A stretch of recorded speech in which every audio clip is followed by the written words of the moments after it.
ओम नमो भगवते वासुदेवाय. तर आपण श्रीमद भागवत महापुराण पाहत आहोत आणि त्यातील हा आपला 9व्या स्कंदातील अध्याय 6. 6व्या अध्यायामध्ये आपण इक्ष्वाकूच्या वंशाचे वर्णन, मानधाता आणि सौभरी ऋषींची कथा पाहणार आहोत. श्री शुकाचार्य म्हणतात, विरूप, केतुमान आणि शंभू असे अंबरीशाचे 3 पुत्र होते. विरूपाशा पृषदश्व आणि त्याचा पुत्र रथितर होता. रथितराला संतान नव्हते. वंश परंपरेचे रक्षण करण्यासाठी त्याने अंगिरा ऋषींना प्रार्थना केली. त्यांनी त्यांच्या पत्नीपासून ब्रह्मतेजाने संपन्न असे अनेक पुत्र उत्पन्न केले. ते जरी रथितराच्या पत्नीपासून उत्पन्न झाले होते, म्हणून रथितराचे जे गोत्र होते तेच त्याचे असावयास पाहिजे होते, तरी सुद्धा ते अंगिरसच म्हणविले गेले. ते रथितर वंशाचे श्रेष्ठ पुरुष होते, कारण क्षत्रिय आणि ब्राह्मण अशा दोन्ही वर्णांशी त्यांचा संबंध होता. एकदा मनुच्या शिंकण्याने त्याच्या नाकातून इक्ष्वाकू नावाचा पुत्र उत्पन्न झाला. इक्ष्वाकूचे 100 पुत्र होते. विकुक्षी, निमी आणि दंडक हे त्यांपैकी सर्वात ज्येष्ठ होते. त्यांच्याहून धाकटे 25 पुत्र आर्यावर्तांच्या पूर्व भागाचे आणि 25 पश्चिम भागाचे, तसेच वरील 3 जण मध्य भागाचे अधिपती झाले. उरलेले 47 दक्षिण इत्यादी अन्य प्रांताचे अधिपती झाले. एकदा इक्ष्वाकूने अष्टका श्राद्धांचे वेळी थोरल्या पुत्राला आज्ञा केली की भिक्षुके लगेच जाऊन श्राद्धाला योग्य पवित्र पशूचे मांस आण. ठीक आहे असे म्हणून वीर विकुक्षी वनात गेला.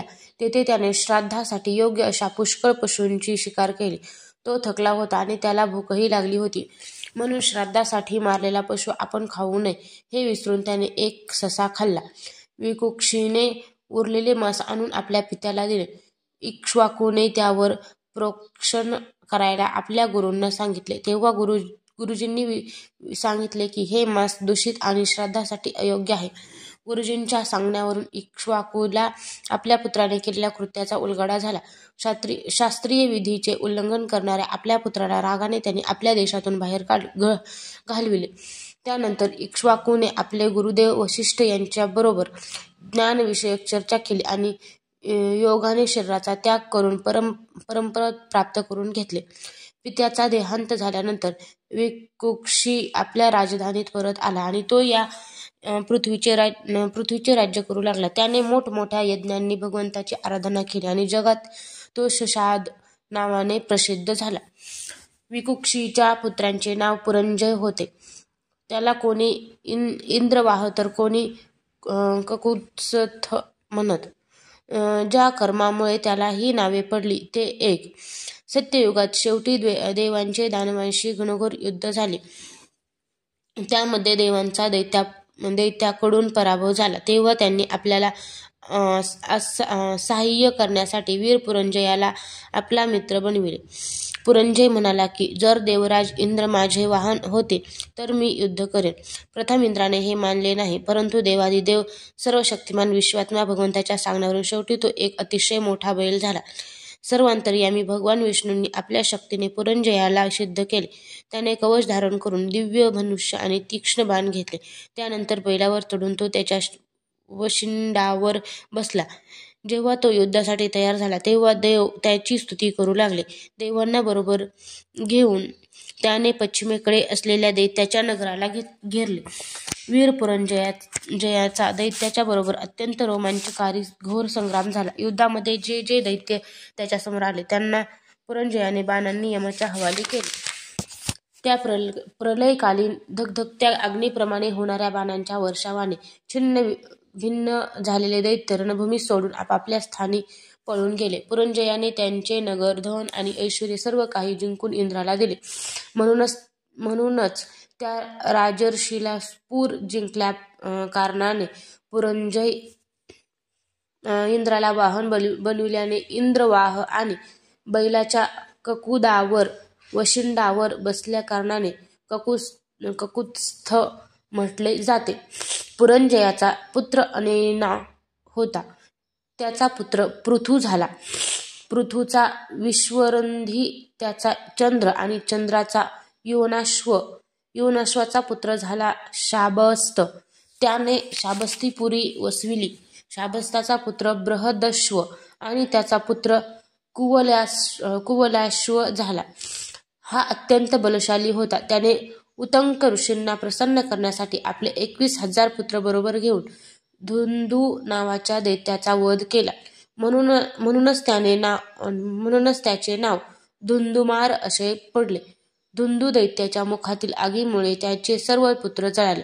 फक्त 3 जिवंत राहिले. परीक्षिता, जिवंत राहिलेल्या पुत्रांची नावे दृढाश्व, कपिलाश्व आणि भद्राश्व अशी होती.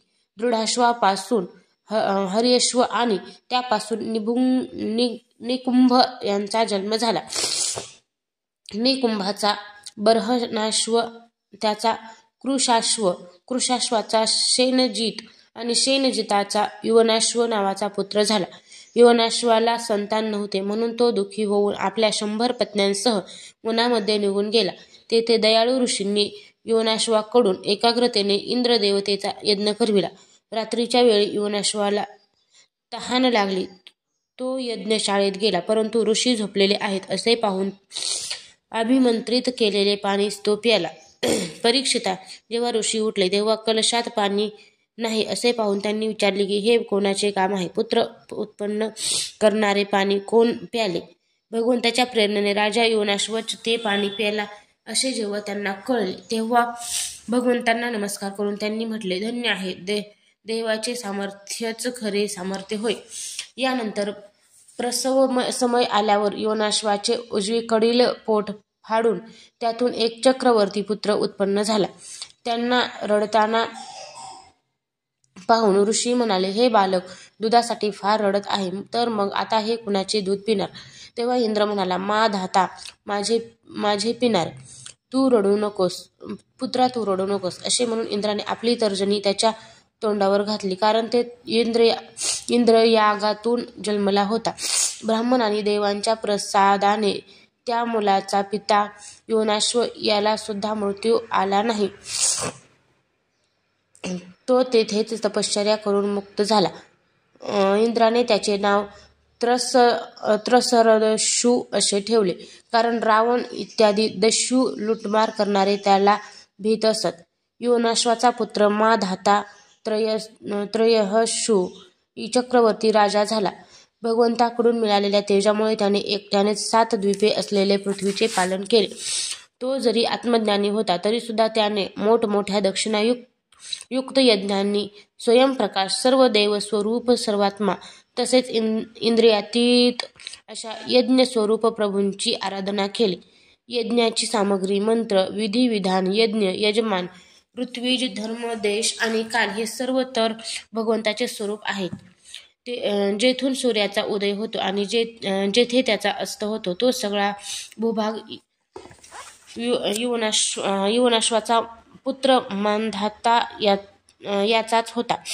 मांधात्याची पत्नी शशबिंदूची कन्या बिंदुमती ही होती. तिच्यापासून पुरुकुत्स, अंबरीश आणि योगी मुचुकुंद असे 3 पुत्र झाले. त्यांना 50 बहिणी होत्या. त्या 50 जणींनी एकट्या सौभरी ऋषींना पती म्हणून वरले. परम तपस्वी सौभरी एकदा यमुनेच्या पाण्यात बुडी मारून तपश्चर्या करीत होते.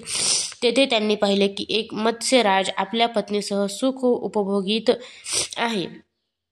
त्याचे ते सुख पाहून ब्राह्मण सौभरीच्या मनामध्ये सुद्धा विवाह करण्याची इच्छा उत्पन्न झाली आणि राजा मांधात्याकडे येऊन त्यांनी त्याच्याकडे 50 कन्यांपैकी एक कन्या मागितली. राजा म्हणाला, ब्राह्मण, स्वयंवरात कन्येने आपल्याला वरले तर आपण तिला घेऊन जा. सौभरी ऋषींना राजा मांधात्याचे मनोगत समजले. त्यांनी विचार केला की राजाने मला अशासाठी हे रुक्ष उत्तर दिले की आता मी वृद्ध झालो आहे, माझ्या त्वचेला सुरकुत्या पडल्या आहेत, केस पिकले आहेत आणि मान हलू लागली आहे. आता कोणतीही स्त्री मला पसंत करणार नाही. ठीक आहे, मी आता स्वतःला असा सुंदर बनवीन की राजकन्याच काय, पण देवांगना सुद्धा माझ्यासाठी इच्छुक असतील, असा विचार करून समर्थ सोभरीने तसेच केले. अंतपुरातील दखवालदाराने कन्यांच्या सजविलेल्या महालात सोभरी मुनींना नेऊन सोडले, तेव्हा त्या 50ही राजकन्यांनी एका सोभरीलाच आपला पती म्हणून वरले. त्या कन्यांचे मन सोबरीमध्ये अशा प्रकारे आसक्त झाले की त्या त्यांच्यासाठी आपापसातील प्रेमभाव सोडून देऊन एकमेकींशी कलह करू लागल्या आणि एकमेकींना म्हणू लागल्या, हे तुला योग्य नाहीत, मलाच योग्य आहेत.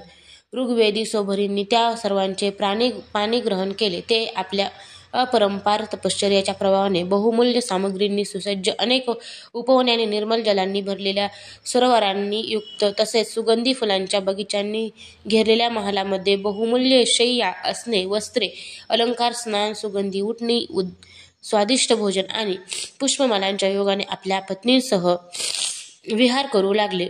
उत्तमोत्तम वस्त्रे, अलंकार इत्यादी धारण केलेले स्त्री पुरुष नेहमी त्यांच्या सेवेत असत. कुठे पक्षी चिवचिवाट करीत तर कुठे भुंगे गुंजारव करीत असत. काही ठिकाणी भाट त्यांच्या कीर्तींची प्रशंसा करीत असत. 7 द्वीपांनी वेढलेल्या पृथ्वीचा स्वामी मानधात सोभरीने हे गृहस्थाश्रमांचे सुख पाहून आश्चर्यचकित झाला आणि त्यांचा सार्वभौम संपत्तीचा आपण स्वामी असल्याचा गर्व गळून गेला. अशा प्रकारे सोभरी अनेक विषयांचे सेवन करीत गृहस्थ शोकात रममाण झालेले असले तरी ज्याप्रमाणे तुपाच्या थेंबांनी आग तृप्त होत नाही, त्याप्रमाणे तृप्त झाले नाहीत. ऋग्वेदाचार्य सोभरी एक दिवस स्वस्थ चित्ताने बसले होते. त्यावेळी त्यांच्या मनात विचार आला की माशांच्या संगमाच्या दृश्याने आपण कशा रीतीने आपली तपश्चर्या आणि सत्व सुद्धा घालून बसलो. ते पुढे विचार करू लागले, अरे मी तर तपस्वी आणि सदाचाराचे निष्ठेने पालन करीत होतो. माझे झालेले हे अधपतन तर पहा. मी दीर्घकालपर्यंत केलेले तप पाण्यात विहार करणाऱ्या माशांना संगम पाहून नष्ट झाले. म्हणून ज्याला मोक्षाची इच्छा आहे त्याने भोगात रमलेल्या प्राण्यांच्या जवळही जाता कामा नये आणि एका क्षणासाठी सुद्धा आपली इंद्रिय बहिर्मुख होऊ देऊ नयेत. एकट्यानेच राहावे आणि एकांतात आपले चित्त सर्व शक्तिमान भगवंतामध्येच लावावे. संगतीच जर करावयाची असेल तर भगवंताच्या अनन्यप्रेमी निष्ठावान महात्म्यांशीच करावी.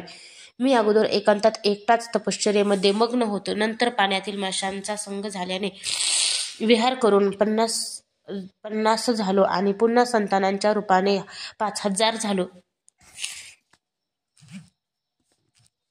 विषयांमध्ये सत्यबुद्धी ठेवल्याने मायेच्या गुणांनी माझी बुद्धी भ्रष्ट केली. आता तर लोक आणि परलोक यासंबंधी माझे मन इतक्या विविध लालसांनी भरले आहे की त्यांना अंतच नाही. अशा प्रकारे विचार करीत काही दिवस ते घरीच राहिले. नंतर विरक्त होऊन त्यांनी संन्यास घेतला आणि ते वनात निघून गेले. आपल्या पतीलाच सर्वस्व मानणाऱ्या त्यांच्या पत्न्या सुद्धा त्यांच्याबरोबर वनात गेल्या. परमसंयमी सोभरीने तेथे जाऊन अतिशय घोर तपश्चर्या केले, शरीर कृष्य केले आणि आहवनीय इत्यादी अग्नीसह स्वतःला परमात्म्यामध्ये लीन केले. आपल्या पतीची ती आध्यात्मिक गती पाहून ज्वाला जशा अग्नीमध्ये लीन होऊन जातात त्याप्रमाणे त्या पतीच्या प्रवाहाने सती होऊन त्यांच्यामध्येच लीन झाल्या. अध्याय 6 समाप्त.